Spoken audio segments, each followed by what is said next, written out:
all the participants.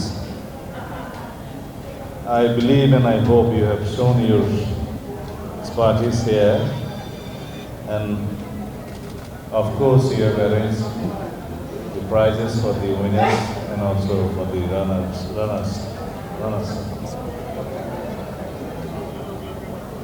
This is not my cup of tea. I don't understand this kind of sports and etc. which are you describing. And also I don't like to bow heads down.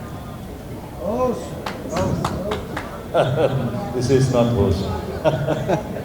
Anyway, এবার বাংলায় বলি, আমাদের যারা এখানে অংশগ্রহণ করেছে আমাদের দেশে যারা প্রতিযোগিতায় অংশগ্রহণ করেছে সমগ্র দেশ থেকে এবং আন্তর্জাতিক পর্যায় থেকে যারা এসেছে তাদের সাথে প্রতিযোগিতার মাধ্যমে নিজেদের দক্ষতা বৃদ্ধির একটা সুযোগ পেয়েছে এবং mutual exchange of views and ideas এর সুযোগ পেয়েছে। যারা বিভিন্ন জেলা পর্যায় থেকে এসেছে তাদেরকেও আমি ইন্সপায়ার করতে চাই, and actually I take this opportunity to inspire our sports sector for national health and also for the self-defense. তো এই উৎসাহটা দিতে চাই যাতে সেলফ ডিফেন্স এবং ন্যাশনাল হেলথ দুটোকেই ডেভেলপ করে এই ক্রীড়া অংশগ্রহণ এবং প্রতিযোগিতা তার মধ্য দিয়ে সামাজিকভাবে একটা জিনিস আমরা অর্জন করি, তা হলো খেলাধুলার মধ্যে যদি মনোনিবেশ করে একটা সার্টেন বয়সের বাচ্চারা শিক্ষার্থীরা, তাহলে তাদের সেই সময়টা অন্যদিকে মনোযোগ দেওয়ার সময় থাকে না, যাতে করে অন্যরকম চিন্তা, বিভ্রান্তি চিন্তা বা সামাজিক সমস্যার সৃষ্টি হওয়ার বা অপরাধ প্রবণতা কমে।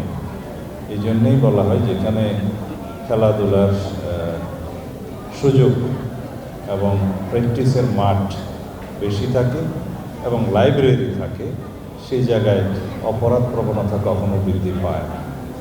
তো এই একটা সেক্টর স্পোর্টস, এবং আমাদের দেশে তো মাঠ কমে গিয়েছে। আমরা আশা করি ভবিষ্যতে সুযোগ পেলে খেলাধুলার জন্য পর্যাপ্ত মাঠের ব্যবস্থা করতে হবে, করার প্রতিশ্রুতি আমাদের আছে সারা দেশে। এবং ইনডোর গেমসের জন্য জিমনেশিয়ামটা সেটা উপজেলা পর্যায়ে অন্তত শুরু করতে হবে। আমি আমার উপজেলাতে বিগত 25 বছরে সেরকম একটা জিমনেশিয়াম করেছিলাম, এটা এখন পুরোপুরি অব্যবহৃত আছে। আবার কক্সবাজারের প্রতিনিধি বলছে যদি উপজেলা পর্যায়ে জিমনেশিয়াম ইনডোর স্পোর্টসের যদি সুযোগ সুবিধা বৃদ্ধি করা যায়, তাহলে সেখান থেকে জাতীয় পর্যায়ে আমাদের খেলোয়াড়রা উঠে আসবে, অনেক মেধাবী খেলোয়াড়রা উঠে আসবে।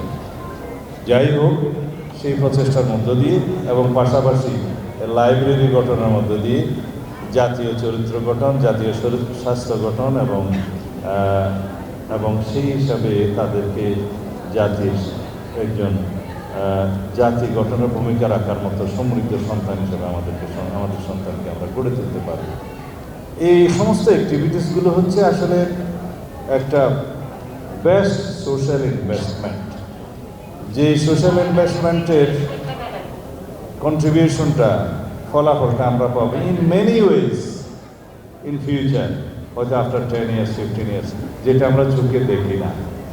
এই সোশ্যাল ইনভেস্টমেন্টটা আমাদের করতে হবে ইন স্পোর্টস, ইন লাইব্রেরি এবং অন্যান্য সংস্কৃতি চর্চার মধ্য দিয়ে। সেই ইনভেস্টমেন্টের ফলাফলটা আমরা ইন মেনি ওয়েজ আমরা জাতীয় জীবনে পাব, সেইভাবে আমরা প্রচেষ্টা নেব। এই জন্যই বলি যে আমাদের রাজনীতিতেও সমস্ত ক্ষেত্রে আমরা মেধাবীদের সমাহার করতে চাই, যারা দেশ গঠনে, জাতি গঠনে অনেক দূরে চিন্তা করবে। Thank you very much. যারা পুরস্কার পাবে তাদেরকে ধন্যবাদ, যারা চ্যাম্পিয়ন হয়েছে তাদেরকে ধন্যবাদ, যারা রানার্স আপ হয়েছে তাদেরকে আরও বেশি ধন্যবাদ ভবিষ্যতে চ্যাম্পিয়ন হওয়ার জন্য।